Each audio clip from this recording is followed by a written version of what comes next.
Goats are raised in every section of the United States, on large farms, on small farms, and even on suburban lots. On this farm at the foot of Mount Adams, Washington, the Carrs have a large herd of 200 goats. Mr. Carr was formerly an electrician who worked on the big Northwest dams. He saw this valley when he was on a fishing trip and determined to make it his permanent home. He started raising cows and a few goats, but he soon found that he was making more money on his goats. So he gave up his cows and now spends all his time on his very fine goat herd. Mr. Carr believes in good stock, and many of his goats are purebred. The breeds which he raises are Toggenburg, Sonnen, and French Alpine. This climate is cool, so the goats have heavy coats. Dickie and his brother Dean help take care of the goats and stock. It is important to have good bucks or father goats because they raise the standard of the entire herd. This Alpine buck is magnificent with his fine head, clear eyes, and heavy beard. Look at his deep body, heavy bones, and straight legs. A buck should be full of vim and vigor, and Jupiter seems lively enough. It takes a big boy like Dean to handle him.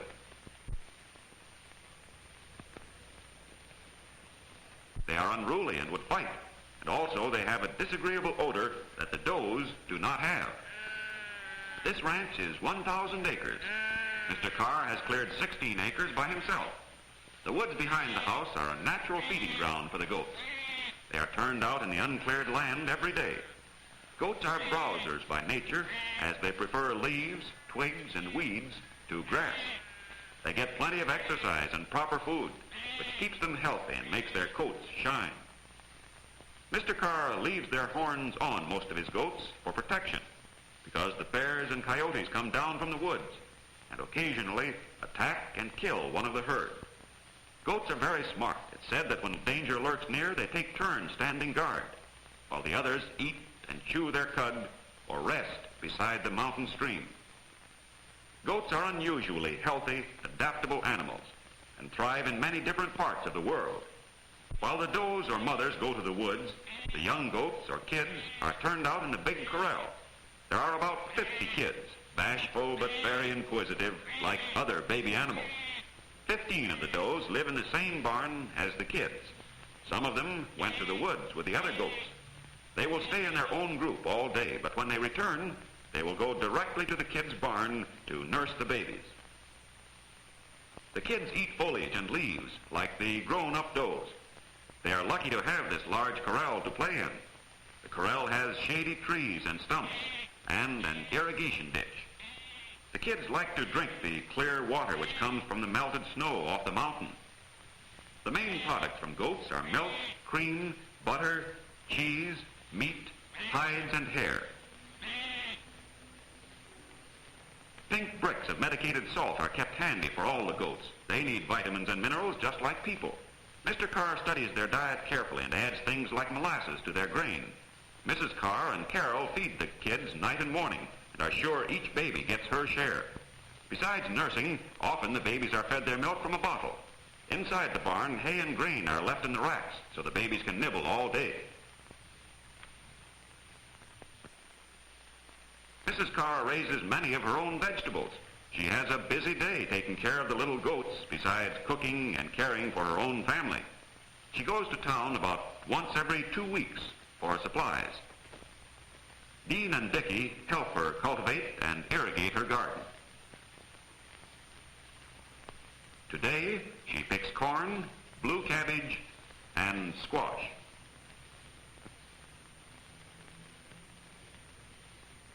Mr. Carr invented his own water system. He built his water tower high up in the air so that the water would flow easily to the hot water tank in the house. This cold cellar, built under the ground, is cooled to a temperature of 48 degrees by a cold blast of air that blows up from a windy crevice deep in the ground. Time for school to let out. The regular school burned down, so they are using a temporary building behind the church. This is also a community gathering place. The farmers have meetings here 2 Wednesday nights a month, and the Carrs attend these meetings in a body. They have lots of fun, especially at the dances. The children all belong to the 4-H club. The boys have won prizes for their hogs, and Carol for her canning. Both boys are Boy Scouts. Ah, what a welcome. Down, Bingo. Down, Bowser. Here, Tuffy. Mrs. Carr is very proud of the good grades her children make. She has a job of washing the 10-gallon cans and strainers for the milkers. Hard work, because the herd produces from 60 to 90 gallons of milk a day. In the spring, when the most kids are born, the quantity of milk reaches its peak. After milking, the men strain the milk and put it in a cool place. Mr. Carr sells his milk to a cheese factory and a bakery. Goat milk tastes almost like cow's milk, but has certain different qualities that make it easier to digest for some babies and invalids. Therefore, it is used by many doctors and hospitals. Carol has time for fun with their horse Queenie, although she works hard helping her mother with the canning, the housework, and caring for the baby goats. She likes to ride horseback up the mountain trails with her friends.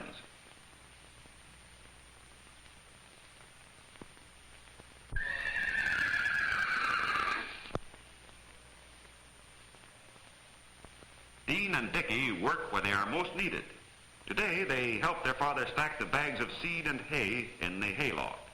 Mr. Carr raises his own hay, alfalfa, and clover.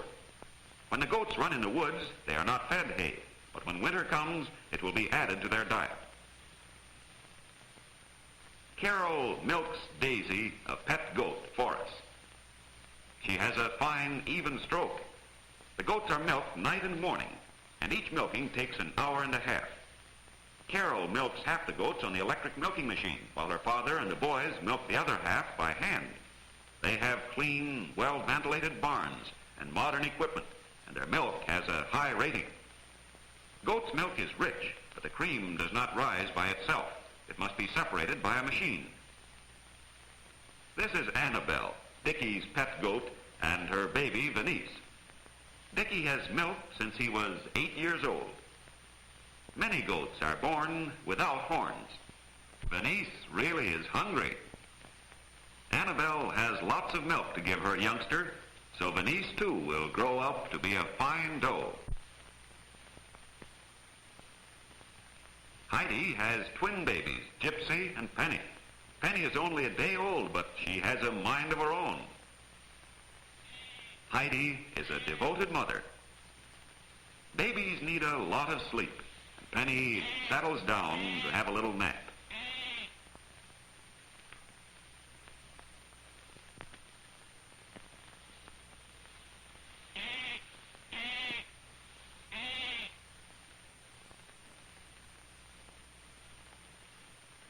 Heidi lies down carefully to protect her milk bag. Goats have 4 stomachs and chew their cud like cows. First, they swallow their food whole. Then it comes up in the form of cud and is chewed. You can see the cud come up her throat.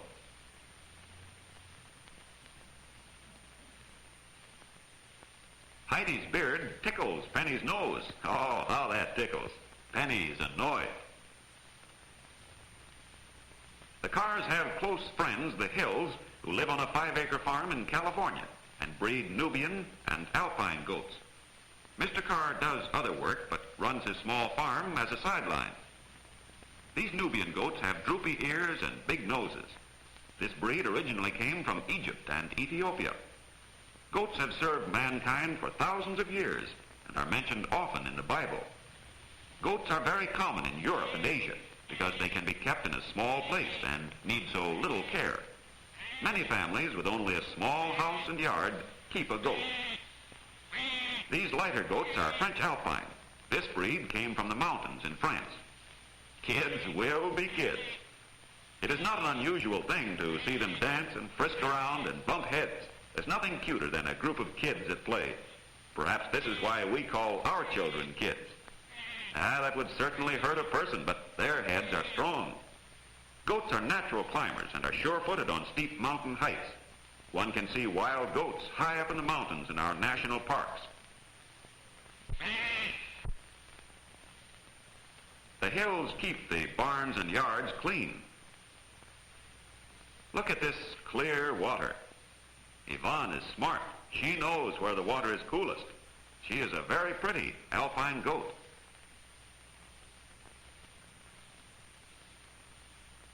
Today, Mr. Kleppinger from the State University tests the milk.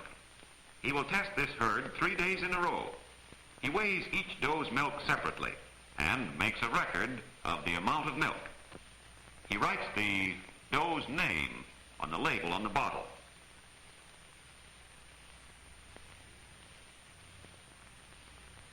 Then he puts a sample of the milk in the bottle labeled with the goat's name. He will take the bottles home and test the milk for its content of butterfat. The Hills are proud of the butterfat record of their does and are pleased to have Mr. Kleppinger compliment them on the care they give their goats. They use the milk for their own stock and also sell milk regularly to a neighboring cheese factory. Goats are natural pets and can be taught many tricks. Vesta just loves the smoke from Mr. Hill's pipe. Ah, it smells good. Each goat has a personality all of its own. They are regular cuddlers and love to be petted by their masters. The goat breeders say that next to the dog, they are man's best friend. Near the Hills farm is one of the largest and best grade A goat dairies in the United States. There are 3 barns where the goats sleep and 2 large milking barns. They are new and have all the latest improvements. There are individual stalls for the does and their babies and for goats that need special care.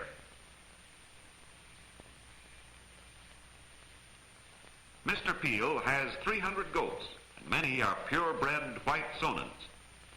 This breed came from a valley in Switzerland. Each goat goes directly to her own stanchion. The barns are cleaned before each milking. Also, the goats are brushed, and the udders are washed. Goats are small, and it is easier to milk them if they are on a raised platform. The milker fastens them in. It takes 4 hours each morning and evening to milk the large herd. The electric milking machines are a great help to the milkers and are easy on the goats. It only takes about 2 minutes to milk a goat with one. These goats average 4 quarts of milk a day, and some of them give as much as 7 quarts. The milk record of Mr. Peel's dairy is very high because of his modern equipment and the great care with which the milk and goats are handled. Look at these fine, large milk bags. Each doe receives a portion of grain while she is being milked. The milk is first cooled and aired, flows over refrigerated coils which lower the temperature to 48 degrees. Then flows on into a large pasteurizing vat and is kept at a temperature of 143 degrees for half an hour. Everything is done exactly. Back at the Carr's farm, it is evening.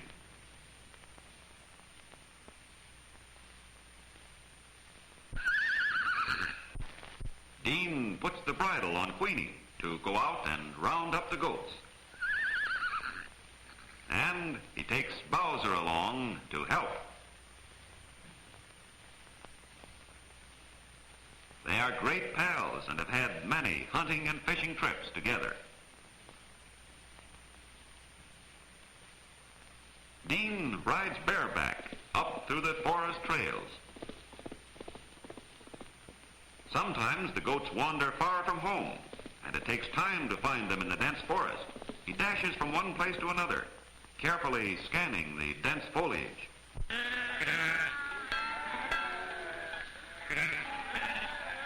Here they are in a small clearing, and some are resting by the mountain streams.